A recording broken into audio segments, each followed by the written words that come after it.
A year ago, my life had collapsed around me. I'd worked myself into exhaustion. My father died suddenly, and my relationships were in turmoil. Little did I know at the time, out of my greatest despair was to come the greatest gift.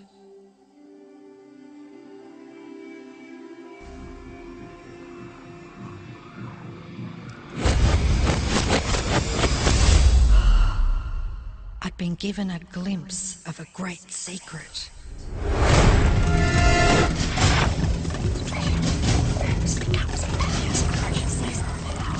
I began tracing the secret back through history.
I couldn't believe all the people who knew this. They were the greatest people in history.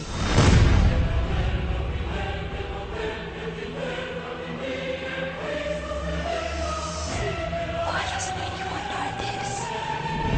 All I wanted to do was share the secret with the world. I began searching for people alive today who know the secret. One by one, they began to emerge.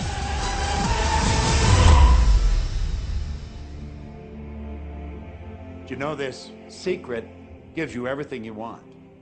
Happiness, health, and wealth. You can have, do, or be anything you want. We can have whatever it is that we choose. I don't care how big it is. What kind of a house do you want to live in? Do you want to be a millionaire? What kind of a business do you want to have? Do you want more success? What do you really want? I've seen many miracles take place in people's lives. Financial miracles, miracles of physical healing, mental healing, healing in relationships. All of this happened because of knowing how to apply the secret. This is the great secret of life.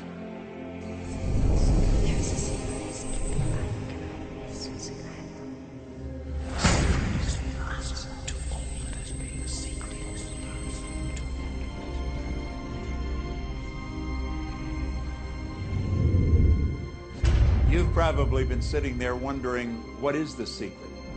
I'll tell you how I have come to understand it. We all work with one infinite power. We all guide ourselves by exactly the same laws.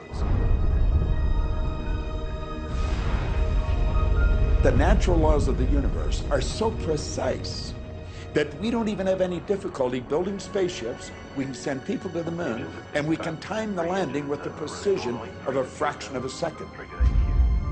I don't care if you're in India, if you're in Australia, New Zealand, Stockholm, or London, or Toronto, or Montreal, or New York.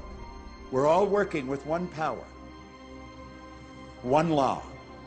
It's attraction. The secret is the law of attraction. Everything that's coming into your life, you are attracting into your life. And it's attracted to you by virtue of the images you're holding in your mind. It's what you're thinking. You see, whatever is going on in your mind, you are attracting to you. Now, wise people have always known that. You can go right back to the ancient Babylonians. They've always known this. It's a small, select group of people. Why do you think that 1% of the population earns around 96% of all the money that's being earned? Do you think that's an accident? It's no accident. It's designed that way. They understand something. They understand the secret. And you are being introduced to the secret. The simplest way for me to look at the law of attraction is if I think of myself as a magnet, and I know that a magnet will attract to it. Very basically put, the law of attraction says that like attracts like. But we're really talking at a level of thought. Our job as humans is to hold on to the thoughts of what we want, make it absolute clear in our minds what we want, and from that we start to invoke one of the greatest laws in the universe, and that's the law of attraction. You become what you think about most, but you also attract what you think about most. If you see it in here, you're going to hold it here. And that principle can be summed up in 3 simple words. Thoughts become things. What most people don't understand is a thought has a frequency. Every thought has a frequency. We can measure a thought. And so if you're thinking that thought over and over and over again, or if you're imagining in your mind, okay, having that brand new car, having the money that you need, building that company, finding your soulmate, if you imagine what that looks like, you're emitting that frequency on a consistent basis. Thoughts are sending out that magnetic signal that is drawing the parallel back to you. See yourself living in abundance, and you will attract it. It always works. It works every time with every person. Here's the problem. Most people are thinking about what they don't want, and they're wondering why it shows up over and over and over again. The law of attraction doesn't care whether you perceive something to be good or bad, or whether you don't want it or whether you do want it. It's responding to your thoughts. So if you're sitting there looking at a mountain of debt, feeling terrible about it, that's the signal you're putting out into the universe. Wow, I feel really bad because of all this debt I've got. You're just affirming it to yourself. You feel it on every level of your being. That's what you're going to get more of.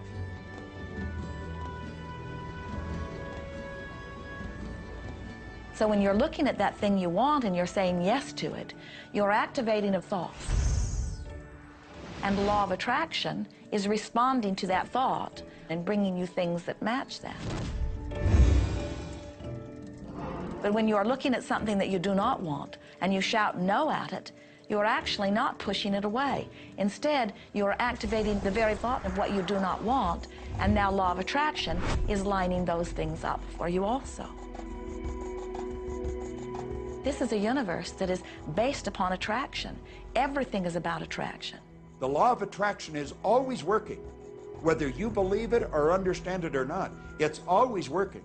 You might be thinking about the past or the present or the future, but whether you're remembering or observing or imagining, still in that process you are activating thought. And law of attraction, which is the most powerful law in the universe, is responding to your thought. Creation is always happening.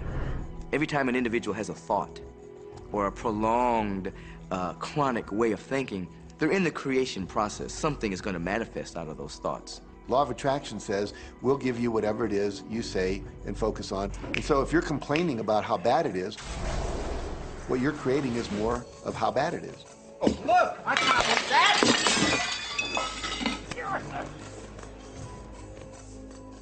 I had a student named Robert. Robert was a gay man, and he was taking an online course I have, part of which entails email access to me. And he outlined all of the grim realities of his life. In his job, all the people ganged up on him.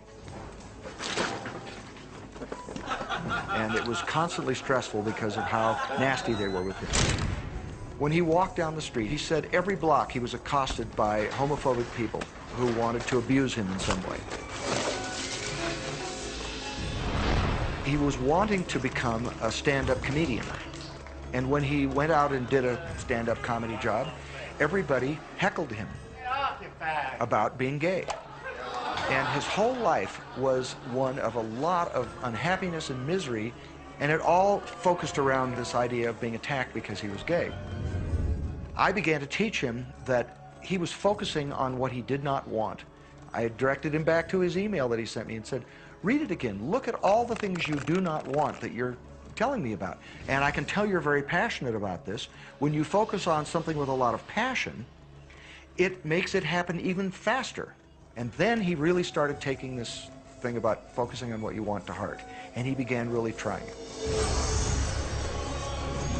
What happened within the next 6 to 8 weeks was absolutely a miracle. He said that all the people in his office that had been harassing him either transferred to another department, quit working at the company, or started totally leaving him alone, and he began to love his job. He noticed that when he was walking down the street that nobody came up to him and harassed him anymore. They just weren't there. I'm a very, very gay man. When he went and did his stand-up comedy routines, he started getting standing ovations and nobody was heckling him. His whole life changed because he changed from focusing on what he did not want, what he was afraid of, what he wanted to avoid, to focusing on what he did want.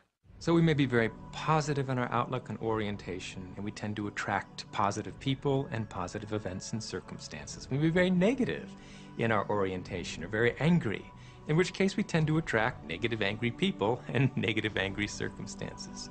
And so you end up attracting to you the predominant thoughts that you're holding in your awareness, whether those thoughts are conscious or whether they're unconscious. That's the rub. If you look very carefully when it comes to the secret and the power of our mind and the power of our intention in our daily lives, it's all around us. All we got to do is open our eyes and look. You see law of attraction evidenced in your society when you see that the one who speaks most of illness has it, when you see that the one who speaks most of prosperity has it. Law of attraction is evident everywhere around you if you are understanding what it is. It has to do with you being a magnet, attracting thought, attracting people, attracting events, attracting lifestyle. Indeed, everything that you bring into your experience, you bring because of this powerful law of attraction. I mean, I'm not talking to you from the point of view of just wishful thinking or imaginary craziness. I'm talking to you from a deeper, basic understanding. Quantum physics really begins to point to this discovery.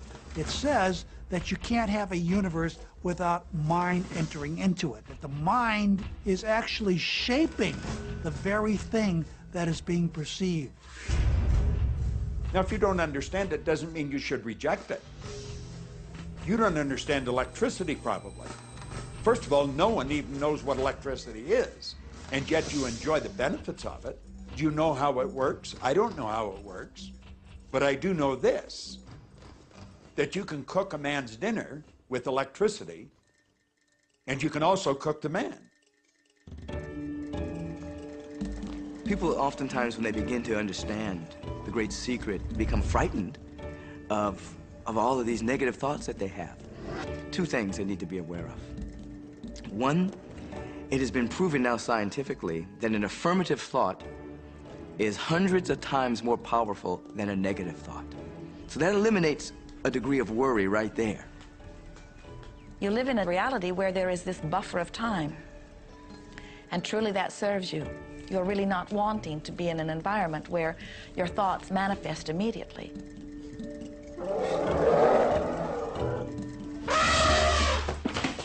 The evidence is long in coming, and that is really a good thing. So you want to become aware of your thoughts, you want to choose your thoughts carefully, and you want to have fun with this, because you are the masterpiece of your own life. You are the Michelangelo of your own life. The David that you are sculpting is you, and you do it with your thoughts. The leaders in the past who had the secret wanted to keep the power and not share the power. So they kept people ignorant of the secret. People went to work, they did their job, they came home. They were on a treadmill with no power because the secret was kept in the few. We live in a universe in which there are laws.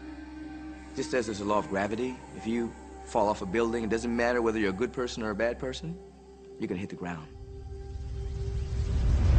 Everything that's around you right now in your life, including the things you're complaining about, you've attracted. Now, I know at first blush that's going to be something that you hate to hear. You know, you're going to immediately say, I didn't attract the car accident. I didn't attract this particular client. I didn't particularly attract the debt. I didn't attract whatever it happens to be that you're complaining about. And I'm here to be a little bit in your face and to say, yes, you did attract it. And this is one of the hardest concepts to get. But once you've accepted it, it's life transforming. This is part of the overall giant secret here. And most of us attract by default. We just think that we don't have any control over it. Our thoughts are on autopilot, our feelings are on autopilot, and so everything is just brought to us by default.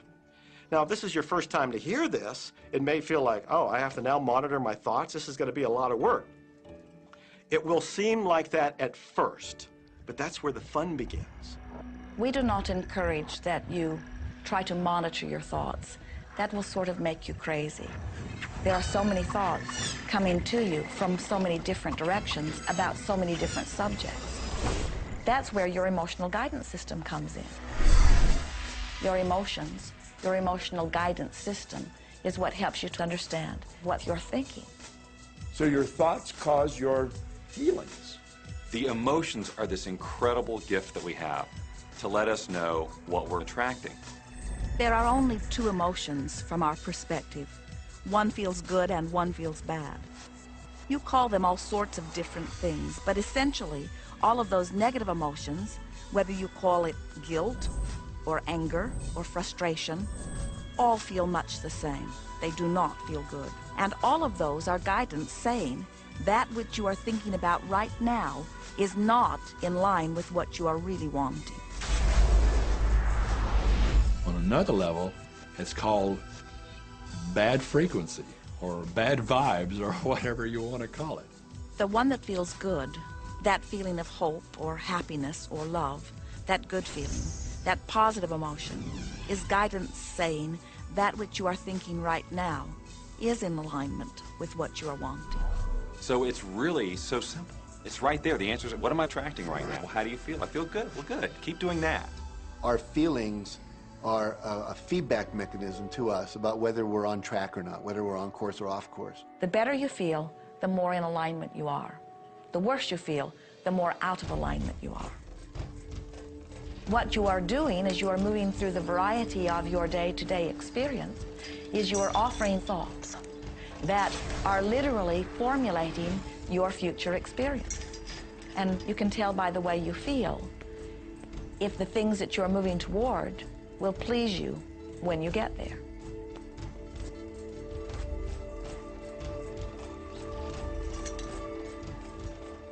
Whatever it is you're feeling is a perfect reflection of what is in the process of becoming. And you're getting exactly what you're feeling about, not so much what you're thinking about. That's why people, if they stub their toe out of bed, they tend to spiral.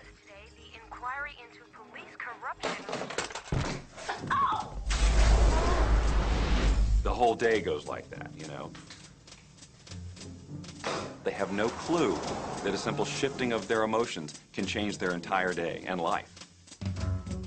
If you start out having a good day and you're in that particular happy feeling, as long as you don't allow something to change your mood, you're going to continue to attract, by the law of attraction, more situations, circumstances, people that sustain that happy feeling. Good days, bad days, rich get richer, poor get poorer. It's all about what these people are predominantly and continually feeling. You can begin right now to feel healthy. You can begin to feel prosperous. You can begin to feel the love that's surrounding you, even if it's not there.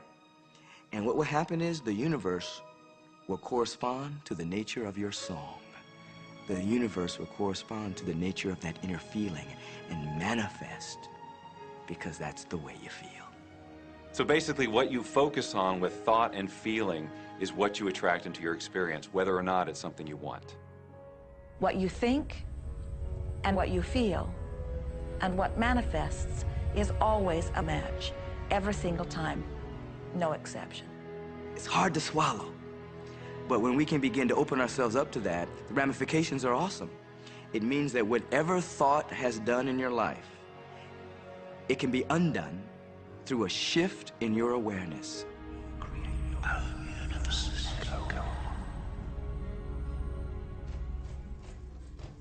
It's really important that you feel good, because this feeling good is what goes out as a signal into the universe and starts to attract more of itself to you. So the more you can feel good, the more you will attract the things that help you feel good and it'll keep bringing you up higher and higher. When you're feeling down, do you know that you can change it like that? Put on a beautiful piece of music. Start singing. That'll change your emotion. Or think of something beautiful. Think of a baby. Maybe one you love. And dwell on it. Really keep that thought in your mind. Block everything out but that thought. I guarantee you'll start to feel good. This principle applies to your family pet, for instance, which I believe are wonderful because they put you in a great emotional state. When you feel love for your pet, that's a great state of love. It's going to bring goodness into your life. What a gift that is. And when you begin to get the hang of this, when you begin to guide your thoughts based upon the way they feel, and you begin to notice the correlation between what you're feeling and thinking and what's coming back to you, before you know it, you will know that you are the creator of your own reality. And those who are watching from a distance will stand in amazement at the perfect life you live. Since I learned the secret and started applying it to my life has truly become magical. I think the kind of life that everybody dreams of, and I live on a day-to-day basis. I live in a $4.5 million mansion. I have a wife to die for. I get to vacation in all the fabulous spots of the world. I've climbed mountains, I've explored, I've been on safaris. And all of this happened and continues to happen because of knowing how to apply the secret. Life can be absolutely phenomenal, and it should be, and it will be, when you start using the secret.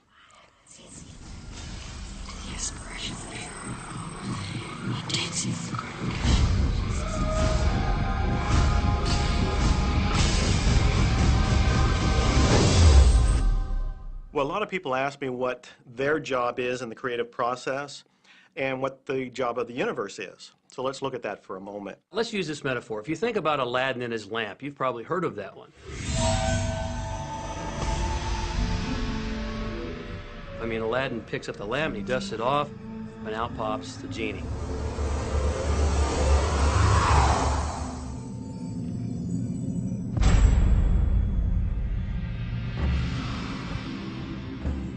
And the genie always says one thing. Your wish is my command. If you trace the story back to its origins, you know, we now think that there's 3 wishes, but if you trace the story back to its origins, there's absolutely no limit whatsoever to the wishes. Think about that one. Now, let's take this metaphor and blow it out and apply it to you in your life. Remember, Aladdin is the one who always asks for what he wants. Then you've got the universe at large, which is this grand genie, and traditions, you know, have called it so many different things. Your holy guardian angel, your higher self. I mean, we could put any label on it, and you choose the one that works best for you.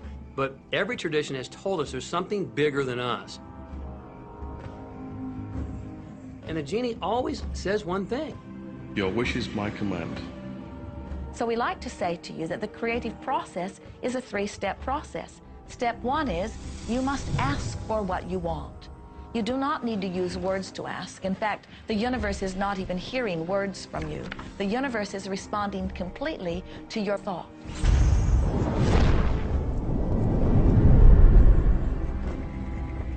What do you really want? Sit down and write it out on a piece of paper. Write it in the present tense. You might begin by writing, I am so happy and grateful now that, and then explain how you want your life to be in every area. And this is really fun. This is like having the universe as your catalog, and you flip through it and you go, well, I'd like to have this experience, and I'd like to have that product, and I'd like to have a person like that. It is you just placing your order with the universe. It's really that easy. The second step is answer, an answer to what you're asking. And that is not your work in your physical form. The universe will do that step for you. All of the universal forces are responding to the thoughts that you have set into motion. Your wish is my command. And the universe will start to rearrange itself to make it happen for you. Most of us have never allowed ourselves to want what we truly want because we can't see how it's going to manifest. If you do just a little research, it is going to become evident to you that anyone that ever accomplished anything did not know how they were going to do it. They only knew they were going to do it. You don't need to know how it's going to come about. You don't need to know how the universe will rearrange itself. You don't know how. It'll be shown to you. You will attract the way. So then our friends say, something must be going terribly wrong because I know I am asking, so where's my stuff? And we say, you are asking. You are completing step one. You can't help but do that. The universe is answering every time, no exception. But there is another step that you must understand, and it is called step 3, which is the receiving step, which means you must bring yourself into alignment with what you're asking for. When you're in alignment with what you want, you feel wonderful. That's what enthusiasm is. That's what joy is. That's what appreciation is. That's what that feeling of passion is. But when you are feeling despair or fear or anger, those are strong indicators that you are not right now in alignment with what you're asking for. And so when you begin to realize that the way you feel is everything, and you begin to direct your thoughts based upon how they feel, little by little, you can find the feeling place of it, and now you are one with it, and now it must manifest into your experience.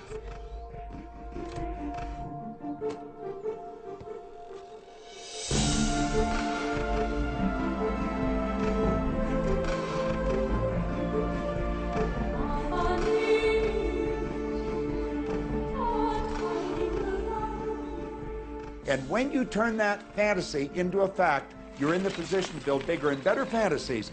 And that, my friend, is the creative process. So the law of attraction, the study and practice of the law of attraction is just figuring out what will help you generate the feelings of having it now. Go test drive that car. Go shop for that home. Get in the house. Do whatever you have to do to generate the feelings of having it now and remember them. Whatever you can do to do that will help you to literally attract it. It could be you wake up and it's just there, it's manifest. Or you might get some inspired idea of some action to take. You certainly shouldn't be going, well, I could do it this way, but man, I would hate that, because you're not on the right track if that's the case.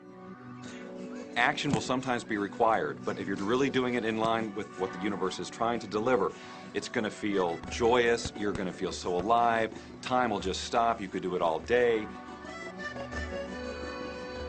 The universe likes speed. Don't delay, don't second guess, don't doubt. When the opportunity's there, when the impulse is there, when the intuitive nudge from within is there, act. That's your job. And that's all you have to do. You will attract everything that you require. If it's money you need, you'll attract it. If it's people you need, you'll attract it. If it's a certain book you need, you'll attract it. You've got to pay attention to what you're attracted to.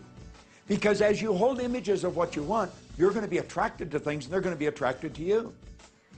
But it literally moves into physical reality with and through you. And it does that by law. You can start with nothing. And out of nothing, and out of no way, a way will be made. Think of this. A car driving through the night, the headlights only go 100 to 200 feet forward. And you can make it all the way from California to New York driving through the dark because all you have to see is the next 200 feet.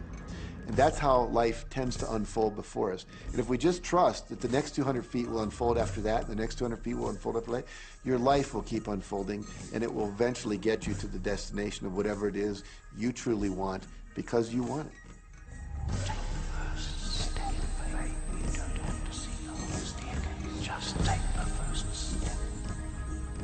Well, another thing people wonder about is how long is this going to take? How long will it take to manifest the car, the relationship, the money, whatever it happens to be? Well, I don't have any rule book that says it's going to take you 30 minutes or 3 days or 30 days. I think it's more a matter of you being in alignment with the universe itself. Size it's nothing to the universe. It is no more difficult to attract on a scientific level something that we consider huge to something that we consider infinitesimally small. The universe does everything it does with zero effort. Grass doesn't strain to grow. It's effortless. It's just this great design. It's all about what's going on up here. It's about what we put in place, saying this is big, it's going to take some time. This is small, oh, I'll give it an hour. You know, those are our rules that we define. There are no rules according to the universe. You provide the feelings of having it now, it will respond. Some people have an easier time with little things, and so we sometimes say, well, start with something small, like a cup of coffee. Make it your intention to attract a cup of coffee today. Hold an image of talking to an old friend that you haven't seen for a long time. Somehow or another, somebody's going to start talking to you about that person. That person's going to phone you, or you'll get a letter from them. People are amazed how that I line up car parks, and I've done this right from when I first understood The Secret. I would visualize a car space exactly where I want it, and 95% of the time it would be there for me, and I'd just pull straight in. 5% of the time I'd have to wait just a minute or two, and the person would pull out and I'd pull in. So I do that all the time.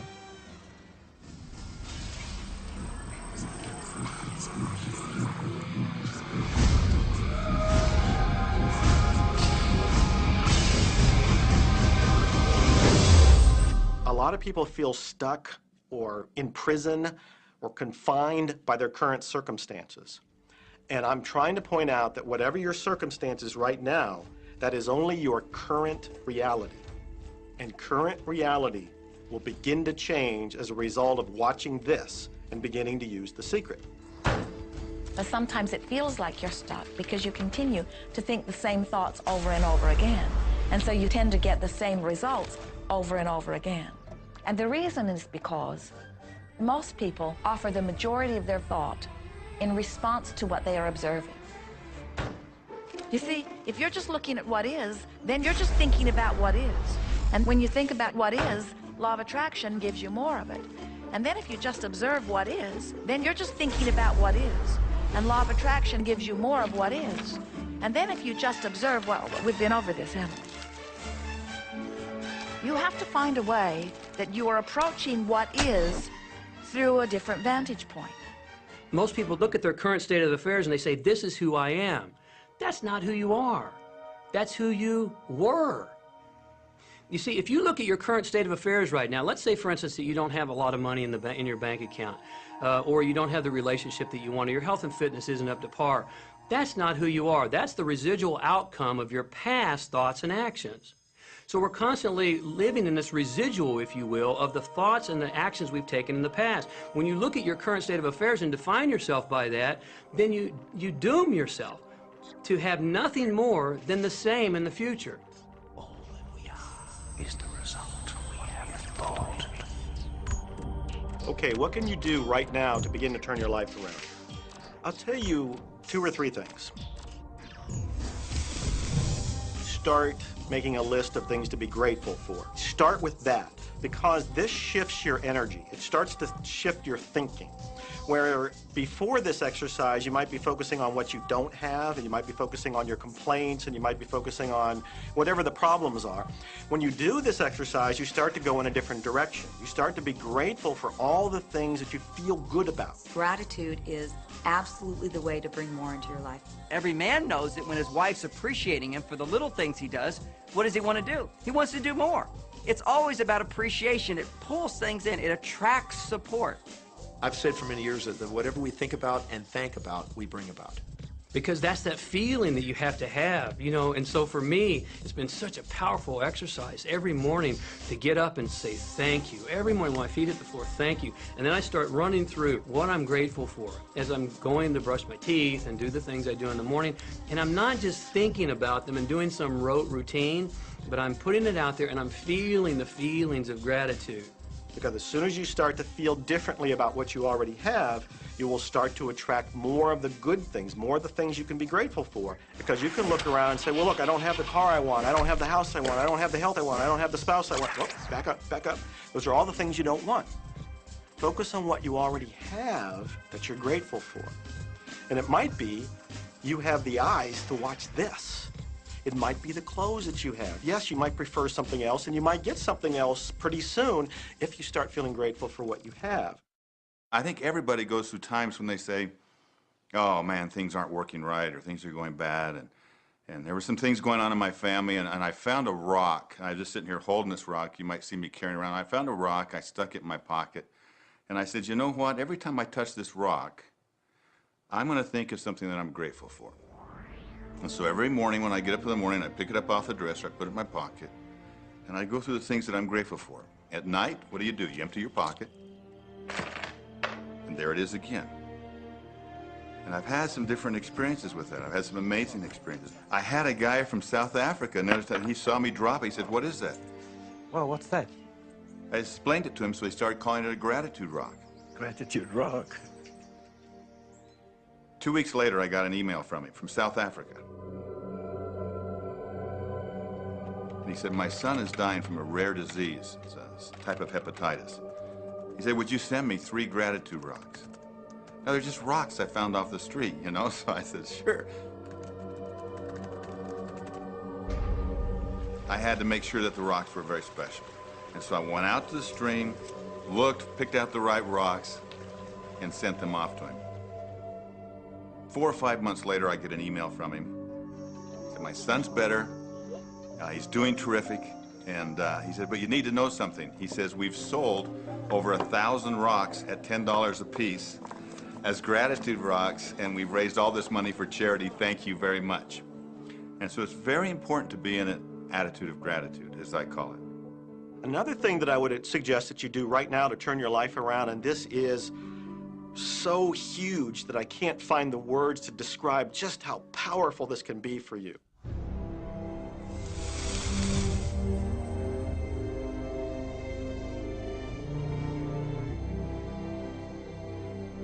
I took the visualization process from the Apollo program and instituted it during the 1980s and 90s into the Olympic program.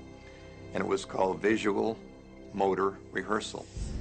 When you visualize, then you materialize. And the interesting thing about the mind is we took Olympic athletes and then hooked them up to sophisticated biofeedback equipment and had them run their event only in their mind. Incredibly, the same muscles fired in the same sequence when they were running the race in their mind as when they were running it on the track. How could this be? Because the mind can't distinguish whether you're really doing it or whether it's just a practice. I think if you've been there in the mind, you'll go there in the body. When you're visualizing, when you've got that picture playing out in your mind, always and only dwell upon the end result.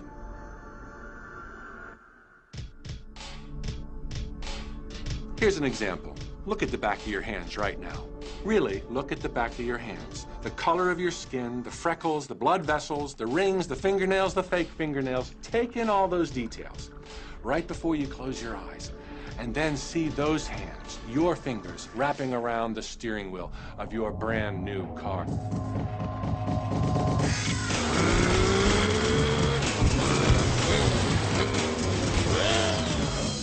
This is such a holographic experience, so real in this moment, that you don't even feel like you need the car because it feels like you already have it. It's the feeling that really creates the attraction, not just the picture or the thought. And I think for a lot of people, they think, well, if I think positive thoughts, or if I visualize having what I want, that'll be enough. But if you're doing that and still not feeling abundant or feeling, you know, loving and joyful, then it doesn't, from my mind, really create the power of the attraction. This is where the secret actually moves into action. You put yourself in the feeling place of really being in that car, not, oh, I wish I could get that car, or someday I'll have that car, because that's a very definite feeling associated with that. It's not in the now, it's not, you know, it's in the future. If you stay in that feeling, it will always be in the future. Feel the joy, feel the happiness, no matter how silly it seems in that dark and quiet room, and you're going, woohoo! Do it! A lot of people will say, you know, come on, do I have to do that? How bad do you want change?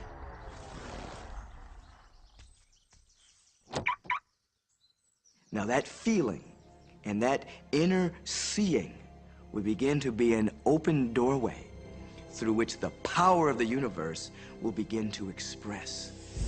What power? I cannot say. All I know is that it exists. Our job is not to figure out the how. The how will show up out of the commitment and the belief in the what.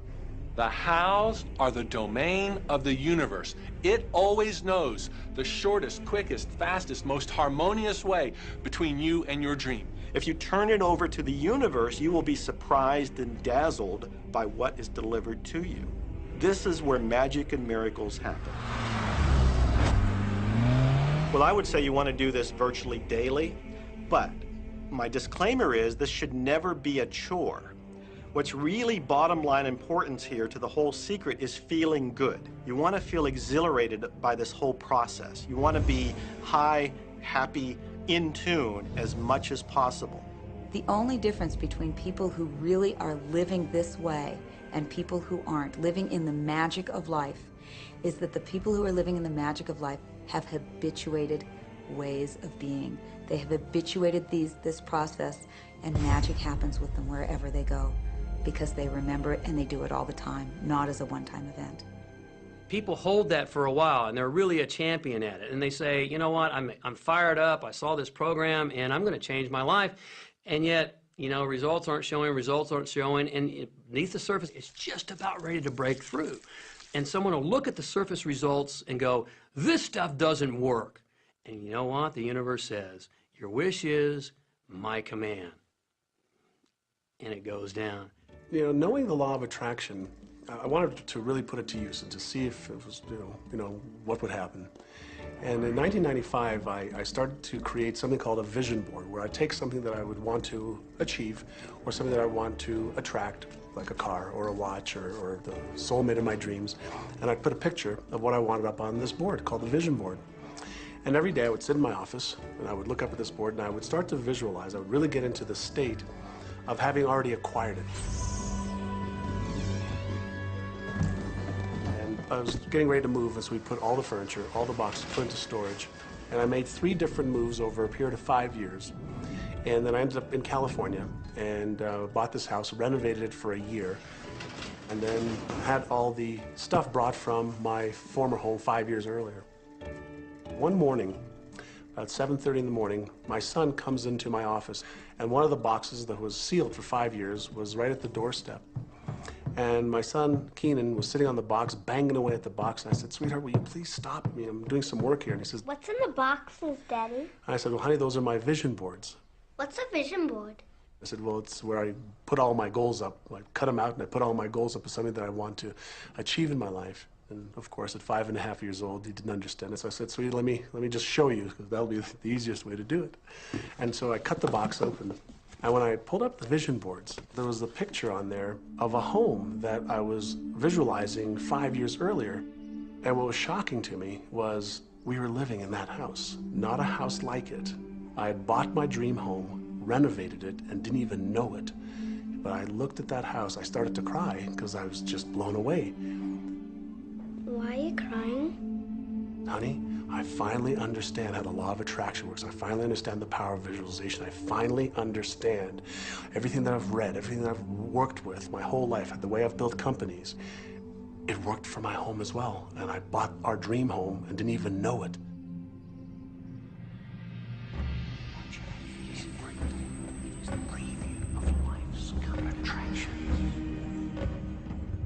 Decide what you want. Believe you can have it. Believe you deserve it.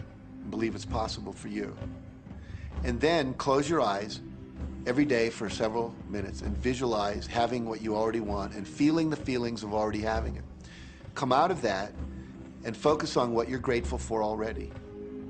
And really enjoy it, okay? And then go into your day and release it to the universe and trust that the universe will figure out how to manifest it.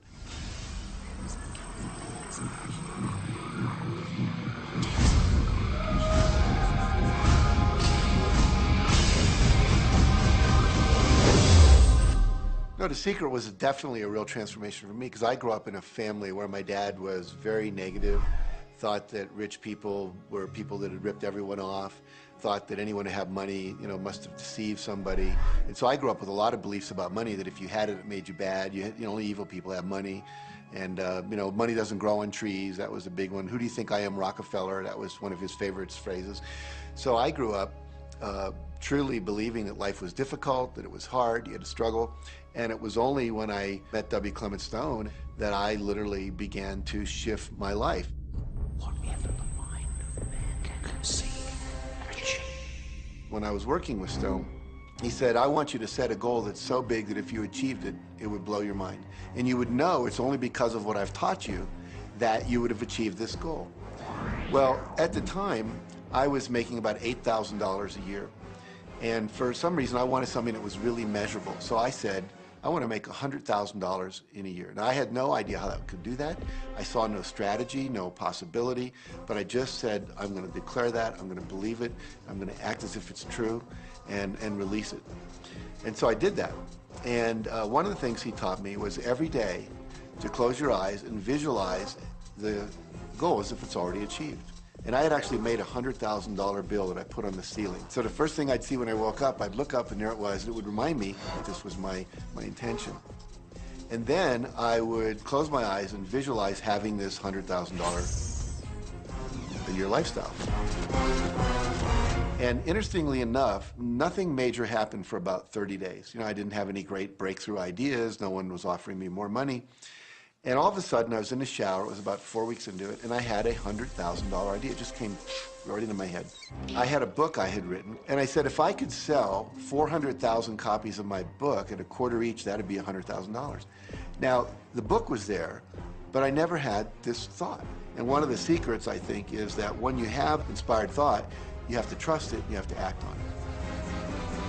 Now, I didn't know how to do that. I didn't know how I was going to sell 400,000 copies. We'd never done that.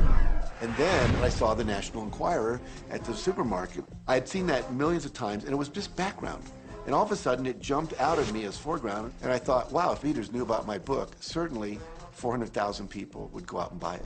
And about 6 weeks later, I gave a talk at Hunter College in New York to 600 teachers, and this lady comes up at the end and she says, that was a great talk. I'd like to interview you. Let me give you my card. And I said, who do you write for? I'm a freelancer, but I sell most of my stuff to the National Enquirer. And I had this little theme from the Twilight Zone went off in my head. Nah, nah, nah, nah, nah, nah, nah. You're like, whoa, this stuff's really working. So that article came out, and our book sales started to take off. But the point I want to make is that I was attracting into my life all these different events, including this person. And to make a long story short, I did not make $100,000 that year. We made $92,327. But do you think we were like depressed and going, this doesn't work? No, we were going, whoa, this is amazing. And so my wife said to me, wow, if it works for 100,000, you think it'd work for $1 million? And I said, I don't know. I think so. Let's try it. My publisher actually wrote me a check as a royalty check for our first Chicken Soup for the Soul book. And he actually put a smiley face in his signature because it was the first $1 million check he'd ever written. And so I know from my own experience, because I wanted to test it, does this secret really work? And when we put it to the test, it absolutely worked. And now I live my life from that every single day. Well, I can just imagine what a lot of people that are watching this are thinking. And that is, how can I attract more money into my life? How can I get more of the green stuff? How can I get more wealth and prosperity? How can I, when I love my job, deal with the credit card debt that I have? And the realization that maybe there's a ceiling on the money that can come in because it's coming to me through my job. How can I bring in more? Intended. This goes back to one of the things we've been talking about throughout the whole secret. Your job is to declare what you would like to have from the catalog of the universe. Well, if cash is one of them, say how much you would like to have. I would like to have $25,000 unexpected income within the next 30 days. or whatever it happens to be. It should be believable for you. Most people have a goal of getting out of debt. That'll keep you in debt forever. Whatever you're thinking about, you will attract. You'll say, but it's get out of debt. I don't care if it's get out or get in. If you're thinking debt, you're attracting debt. Set up an automatic debt repayment program and then start to focus on prosperity. So many times people say to me, well, I'd like to double my income in the next year. But then you look at their actions and they're not doing the things that are going to make that happen. And they'll turn right around and go, well, I can't afford that. Okay, guess what? Your wish is my command. As you are fussing about not having enough money, as you are talking to your friend about not having enough money, as you are feeling unhappy about not having enough money, you're actually activating within yourself or continuing the activation of a thought that is very different from the desire that you have launched. What it just comes down to is you just can't want more money and focus upon not enough. When I first understood the secret, I was getting bills. Every day I'd get a bunch of bills in the mail. And I thought, how do I turn this around? The law of attraction states that what you focus on, you will get. So I got a bank statement. I whited out the total and I put a new total in there. I put exactly how much I wanted to see in the bank. So I thought, what if I just visualize checks coming in the mail? So I just visualize a bunch of checks coming in the mail. Within just 1 month, things started to change. And it is amazing. Today, I just get checks in the mail. I get a few bills, but I get more checks than bills. I grew up on you have to work hard for money, you have to work hard for money. And so I replaced that with money comes easily and frequently. Now, in the beginning, it feels like a lie, right? There was a part of your brain that will say, oh, you liar, it's hard. So you have to know it's this little tennis match that will go on for a while. When it comes to creating wealth, wealth is a mindset. It's all about how you think. I'd say 80% of my coaching that I do one-on-one with folks is about their psychology and the way they think. And I know when people are listening, they say, oh, well, you can do it, I can't. Every person has the capability to change the way they're in a relationship and conversation with money. I find so many people who maybe make a tremendous amount of money, but their relationships stink. That's a technical term, by the way. And that's not wealth. It really isn't. You can go after the money and you might get rich, but it doesn't guarantee you'll be wealthy. I'm not suggesting that money isn't a part of wealth. It absolutely is. But it's only a part. And then I meet a lot of people who are quote-unquote spiritual, but they're sick and broke all the time. That's not wealth either. Life is meant to be abundant in all areas. Many people in Western culture are striving for success. They want to have the home, they want their business to work, they want all of these things. But what I found in my research is that having those things certainly doesn't guarantee what we really want, which is happiness. And that's when all those outer things come. They don't come from going after them first to get happiness. It's backwards. You go for the sense of inner joy, of inner peace, of inner vision first, and then all the other things from the outside appear.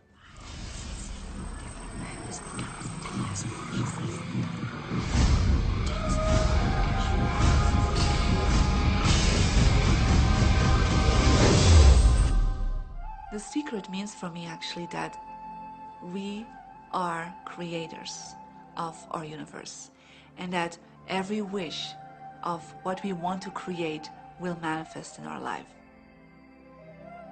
Therefore, it's very important what you wish, what your thoughts are, what your feelings are, because it will manifest. Now, one day I went into somebody's home, and he was an art director of a very famous film producer. And in every corner, he had this beautiful image of a woman, a naked woman dressed with a fabric, kind of doing this, kind of saying, oh, I don't look at you, I don't see you, And I said, I think you have trouble in your romance. Are you a clairvoyant or something? No, but look, 7 places you have exactly that woman. But I love that kind of painting. I painted it myself.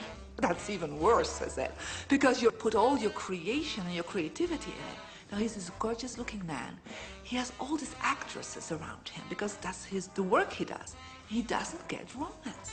I said, what do you want? Well, I want to date 3 women a week. Okay, paint yourself with 3 women and hang it in every corner.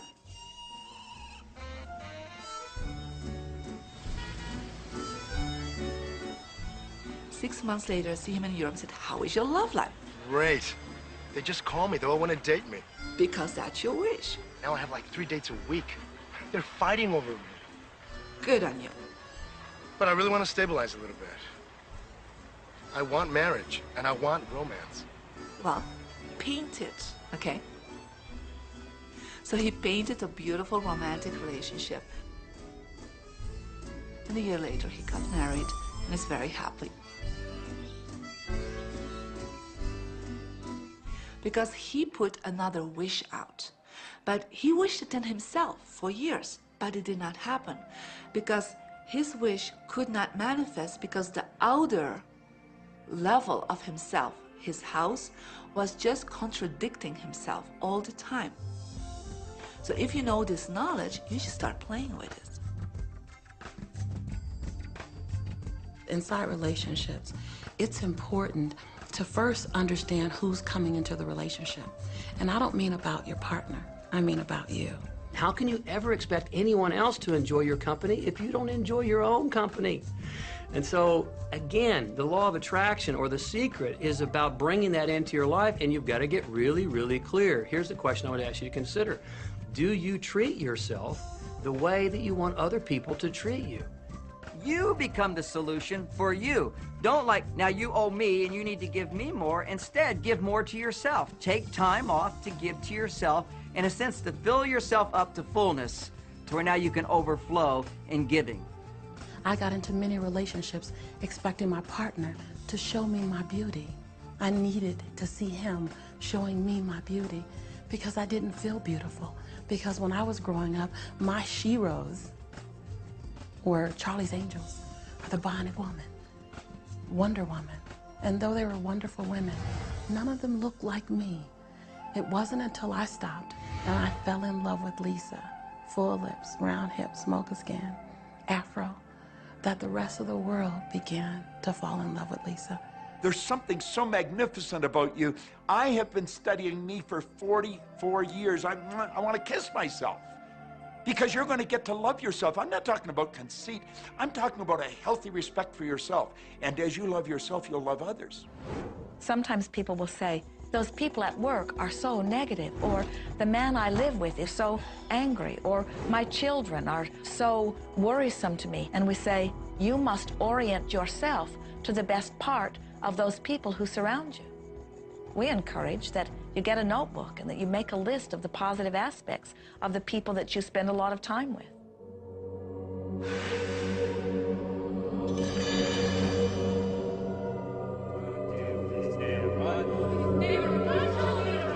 There could be someone that you have a terrible experience with, a terrible relationship with. And in the privacy of your own mind, and with quite a bit of work, we will admit, as you focus upon things that you like most, those people will become that mostly to you. And even though you cannot create in their reality, if they are in a mood or an attitude that doesn't match the mood or an attitude that you have about them, they'll zig while you zag. Law of attraction will not put you in the same space together. Your frequencies don't match up. If you knew your potential to feel good, you would ask no one to be different so that you can feel good. You would free yourself of all of that cumbersome impossibility of needing to control the world or control your mate or control your child. You are the only one who creates your reality. For no one else can think for you. No one else can do it. It is only you. Every bit of it you.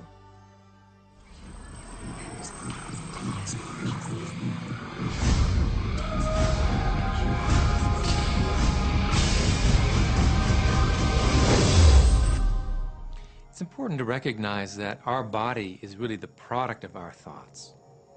We're beginning to understand in medical science the degree to which the nature of thoughts and emotions actually determines the physical substance and structure and function of our bodies. We've known in the healing arts of a placebo effect. A placebo is something that supposedly has no impact and no effect on the body, like a sugar pill or something. You tell the patient that this is just as effective, and what happens is the placebo has the same effect, if not greater effect, than sometimes the medication is supposed to be designed for that effect. So they found out that the human mind is the biggest factor in the healing arts. more so than sometimes the medication. If somebody is in a situation where they're sick and they have an alternative to try to explore what is in their mind creating it versus using medicine, if it's an acute situation that could really bring death to them, then obviously the medicine is a wise thing to do while they explore what the mind is about. So you don't want to negate medicine. Every form of healing has a place.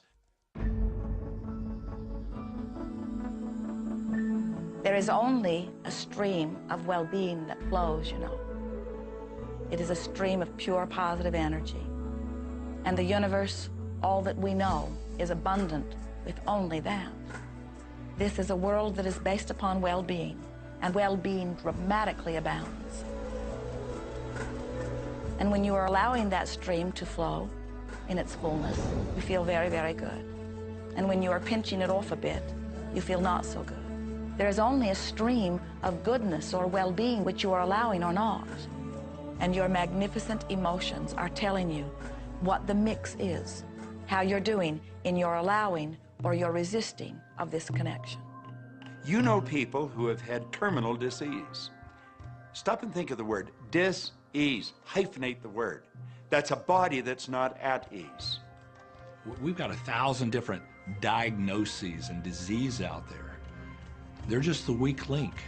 They're all the result of one thing, stress. And you put enough stress on the chain, you put enough stress on the system, and one of the links breaks. Our physiology creates disease to give us feedback, to let us know we have an imbalanced perspective and we're not loving and we're not grateful.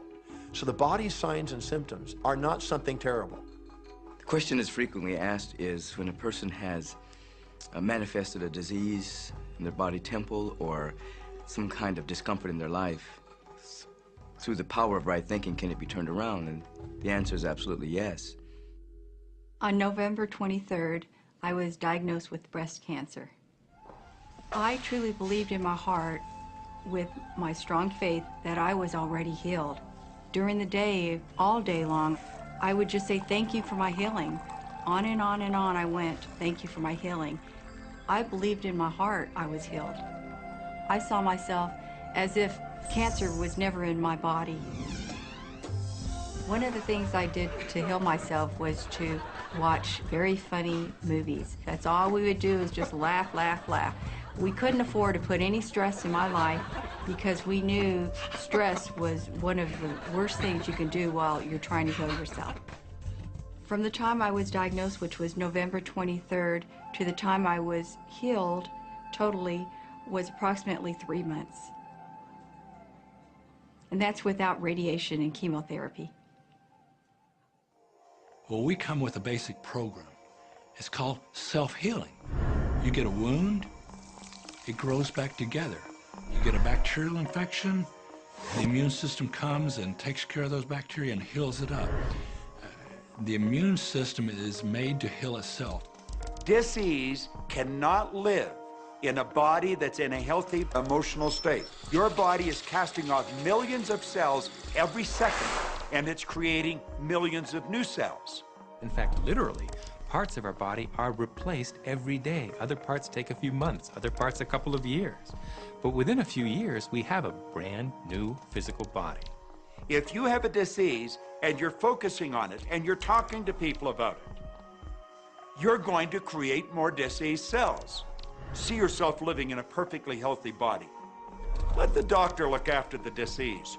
Can you feel the difference between having painful arthritis in your hips and feeling fearful about it? Or having painful arthritis in your hips and feeling hopeful about it? The difference between fearful and hopeful is the difference between recovery or not. Happier thoughts lead to essentially a happier biochemistry, a happier, healthier body. Negative thoughts, stress, have been shown to seriously degrade the body and the functioning of the brain, because it's our thoughts and emotions that are continuously reassembling, reorganizing, recreating our body. Remove physiological stress from the body, and the body does what it was designed to do. It heals itself. I've seen kidneys regenerated. I've seen cancer dissolved. I've seen eyesight improve and come back. I always say that incurable means curable from within. You can change your life and you can heal yourself.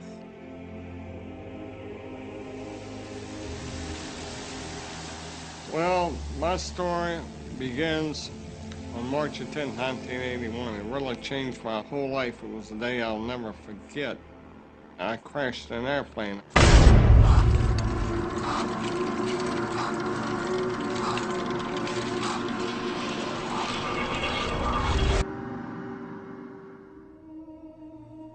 I ended up in the hospital completely paralyzed. My spinal cord was crushed. I broke the first and second cervical vertebrae. My swallowing reflex was destroyed. I couldn't eat or drink. My diaphragm was destroyed. I couldn't breathe. All I could do was blink my eyes. The doctors, of course, said all my life I'd be a vegetable. All I'd do is blink my eyes the rest of my life. That's the picture they saw of me, but it didn't matter what they thought. The main thing was what I thought.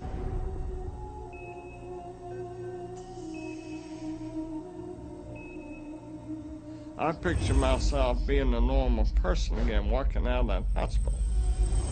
The only thing I had to work with in the hospital was my mind. As long as you have your mind, you can put things back together again.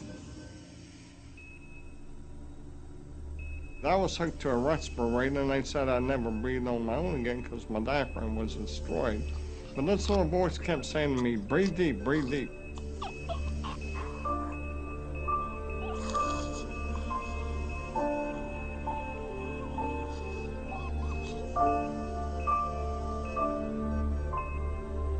Finally, I was weaned from it.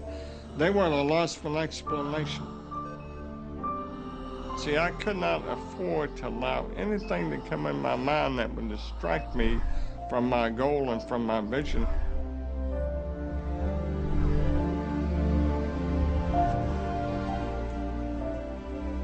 Well, I set a goal to walk out of the hospital on Christmas. That was my goal.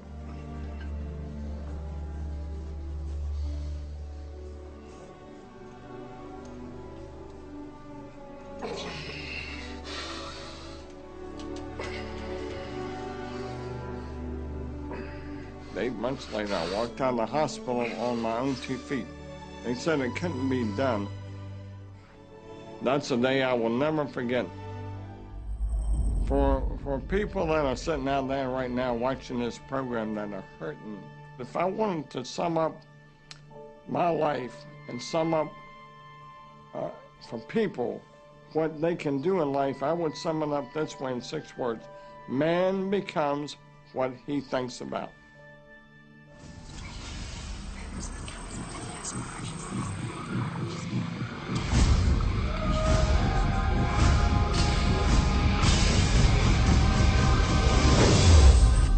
We notice that there are so many people who are living life in a very conditional way. They look out and they see things that are wonderful and they say, yes, we want more of those. We would vote for that. We would support that with our time and energy and money. But then they look out and they see things that they do not want, terrible things that they do not want to live and that they do not want to see others live. And they say, we've got to do something about getting rid of those things. But they don't realize that as they push against the unwanted, they add power to it.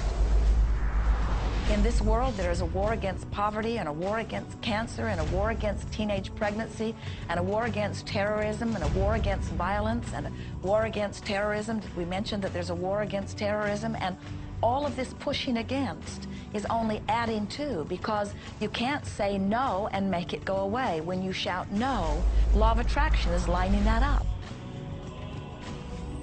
The reason that what you resist persists is because if you're resisting something, you're saying, no, I don't want this thing because it makes me feel this way, the way I'm feeling right now. So you're just putting out this really strong emotion of, wow, I really don't like this feeling, and it's there, and it just comes racing towards you. You know, the anti-war movement creates more war. The anti-drug movement has actually created more drugs because we're focusing on what we don't want, drugs. People will say, well, shouldn't I focus upon that? That is true.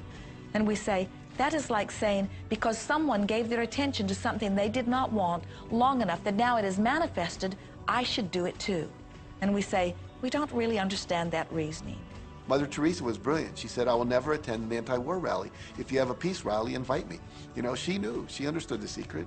I mean, look what she manifested in the world. So if you're anti-war, be pro-peace. If you're anti-hunger, be pro people having more than enough to eat. If you're anti a particular politician, be pro his opponent. Often elections are tipped in the favor of the person that people are really against because he's getting all the energy and all the focus. You want to focus on what you want, not what you don't want. It's okay to notice what you don't want because that gives you contrast to say, well, this is what I do want. But the fact is that the more you talk about what you don't want or talk about how bad it is, read about all of that all the time, and then say, oh, how terrible it is, well, you're creating more of that. You know, so many times people say to me, well, James, I have to be informed. Maybe you have to be informed, but you don't have to be inundated. Learn to become still and to take your attention away from what you don't want and all the emotional charge around it and place the attention on what you wish to experience. I always say when the voice and the vision on the inside become more profound and more clear and loud than the opinions on the outside, you've mastered your life.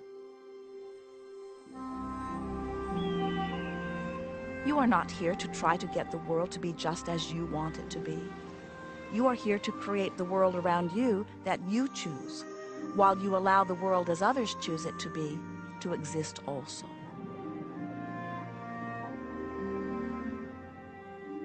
One of the questions I get almost all the time, and it's probably on somebody's mind right now if it's not on yours, and that's the idea that, well, if everybody uses The Secret and they all treat the universe like a catalog, aren't we going to run out of stuff? Won't everybody just make a run for it and bust the bank?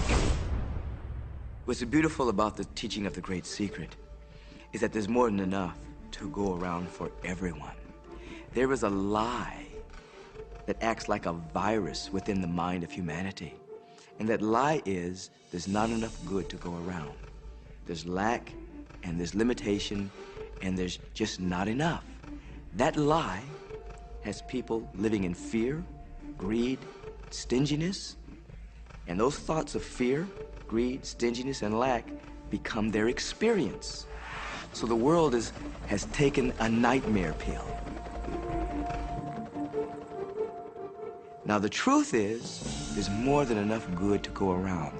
There's more than enough creative ideas. There's more than enough power. There's more than enough love. There's more than enough joy. All of this begins to come through a mind that is aware of its own infinite nature.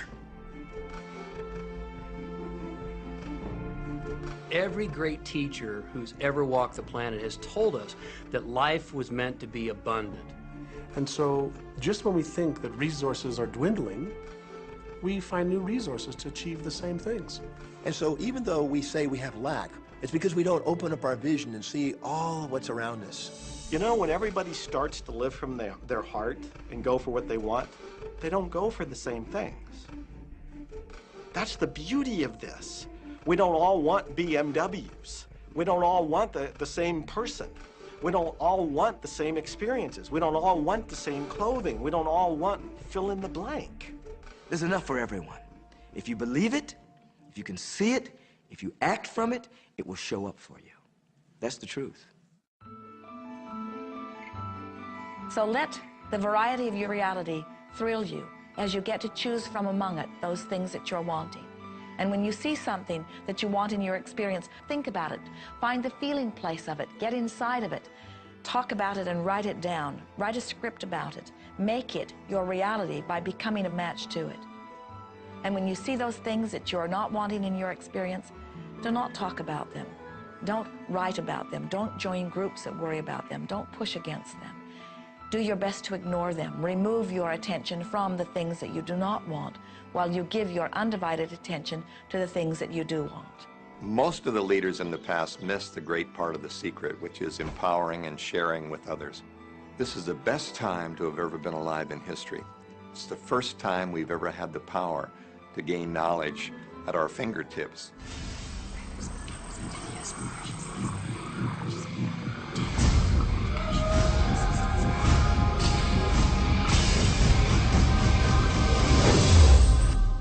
When we look around us, even at our own bodies, what we see is the tip of the iceberg. Think of this for a moment. Take your hand and look at it. Now, your hand looks solid, but it's really not. If you put it under a proper microscope, you'd see a massive energy vibrating. Everything is made up of the exact same thing, whether it's your hand, whether it's the ocean, or whether it's a star. Everything is energy. And let me help you understand that just a little bit.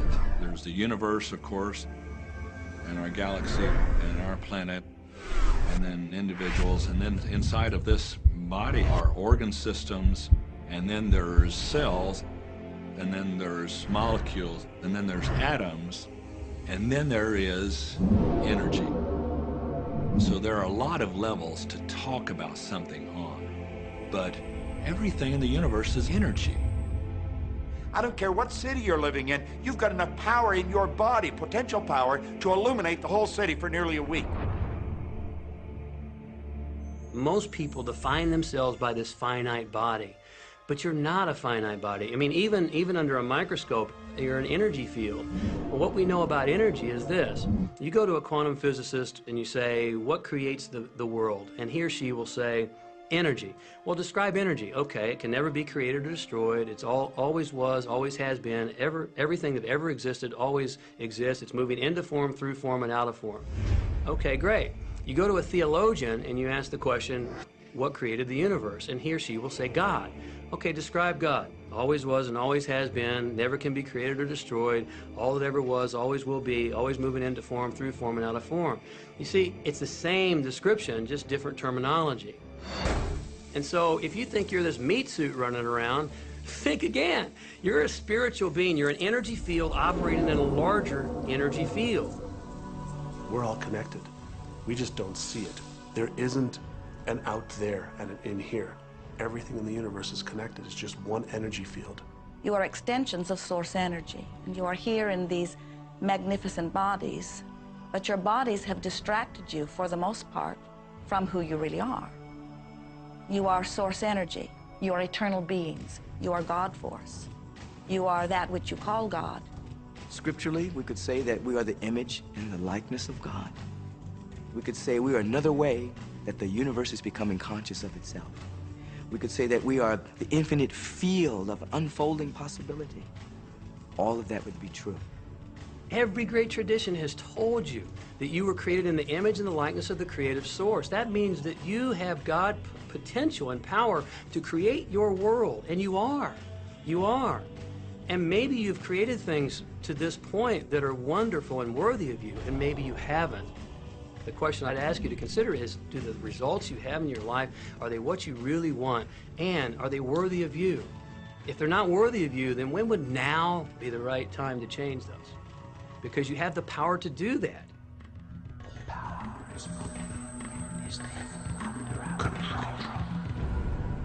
You know, a lot of people feel like they're victims in life, and they'll often point to past events, perhaps growing up with an abusive parent or in a dysfunctional family. And I would add as a parenthesis here that most psychologists believe that about 85% of families are dysfunctional. So it's like all of a sudden you're not so unique. My parents were alcoholics, my dad abused me, my mother divorced him when I was 6. From the age of 13 to 18, I was involved in street gangs. I had a severe motorcycle accident. I was homeless at one point in Dallas. I lived in poverty for 15 years in Houston. When I was a child, I had learning difficulties, and I was considered learning disabled, and I was told I would never read, write, or communicate, never amount to anything, not go very far in life. I mean, that's almost everybody's story in some form or not. So that's just called so what. The real what is, what are you going to do now? What do you choose now? Because you can either keep focusing on that or you can focus on what you want. And when people start focusing on what they don't want falls away. And that part expands and the other part disappears. We are wanting you to come to the place where you're beginning to offer your thought deliberately, where you're guiding your thoughts on purpose, where you are the creator of your own experience because you are the manager of your own thought. The beautiful thing about the law of attraction is that you can begin where you are, and you can begin to think, real thinking, and you can begin to generate within yourself a feeling tone of harmony and happiness. The law will begin to respond to that. So now you start to have different beliefs, like there is more than enough in the universe, or you have the belief that everything goes right for me. Or you have the belief that I'm not getting older, I'm getting younger. We can create it the way we want it by using the law of attraction. And you can break yourself free from your hereditary patterns, cultural codes, social beliefs, and prove once and for all that the power within you is greater than the power that's in the world. Some of you may be thinking, well, that's very nice, but I can't do that, or she won't let me do that, or he'll never let me do that, or I haven't got enough money to do that, or I'm not strong enough to do that, or I'm not rich enough to do that, I'm not. Every single I'm not is a creation. Whether you can or you can't, you are right. Are there any limits to this? Absolutely. We are unlimited beings. We have no ceiling. The capabilities and the talents and the gifts and the power that is within every single individual on this planet is unlimited.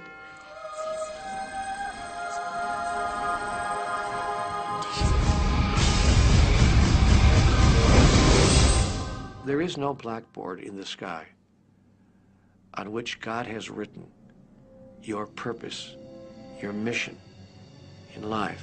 There's no blackboard in the sky that says, Neil Donald Walsh, a handsome guy who lived in the first part of the 21st century, who, colon, then there's a blank, you know, and all I have to do to really understand what I'm doing here, why I'm here, is to find that blackboard and find out what God really has in mind for me.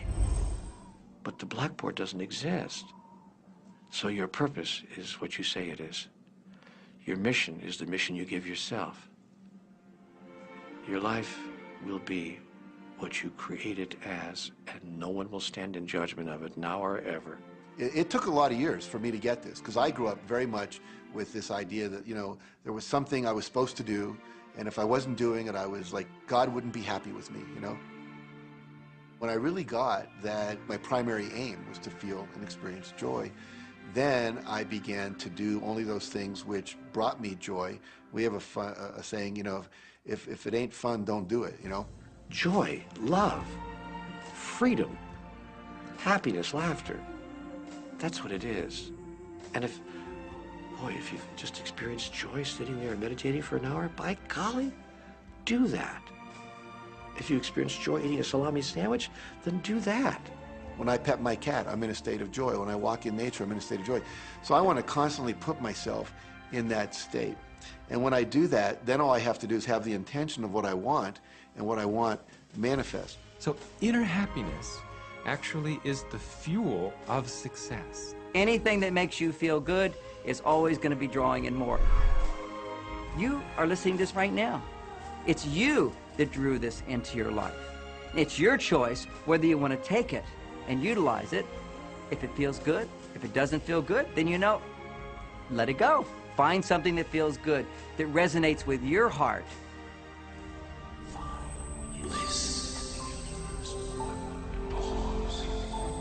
Joseph Campbell said, follow your bliss.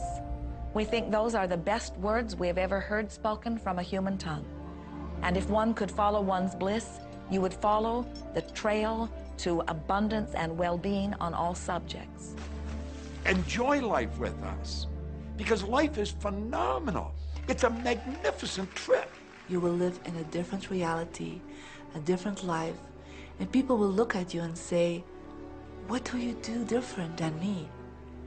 Well, the only thing that is different is that you work with a secret. And then you can do and have and be things that people would say that's impossible for you to do and have and be. We're really now moving into a new era.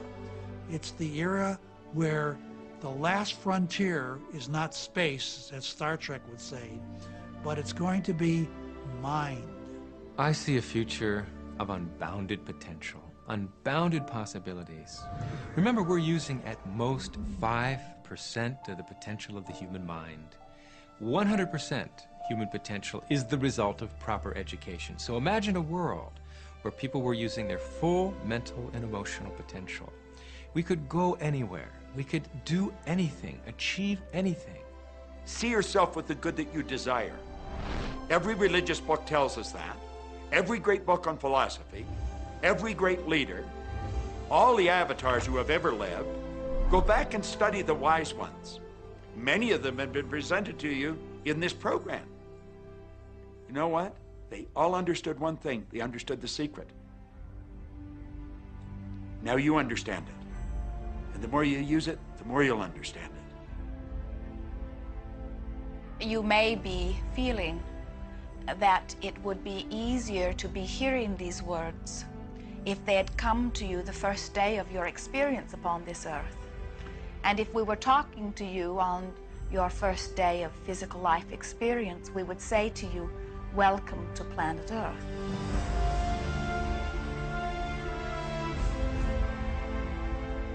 There is nothing that you cannot be or do or have. You are a magnificent creator, and you are here by your powerful and deliberate wanting to be here. Go forth, giving thought to what you are wanting, attracting life experience to help you decide what you want, and once you have decided, giving thought only unto that. Most of your time will be spent collecting data that will help you decide what it is you want. But your real work is to decide what you want and then to focus upon it. For it is through focusing upon what you want that you will attract it. That is the process of creating. I believe that you're great, that there's something magnificent about you. Regardless of what has happened to you in your life, regardless of how young or how old you think you might be, the moment you begin to think properly, there's something that is within you, there's power within you that's greater than the world, it will begin to emerge. It will take over your life. It will feed you. It will clothe you. It will guide you, protect you, direct you, sustain your very existence if you let it. Now that is what I know for sure.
About this. Have fun with it. There is nothing you are supposed to do, only that which you want to do.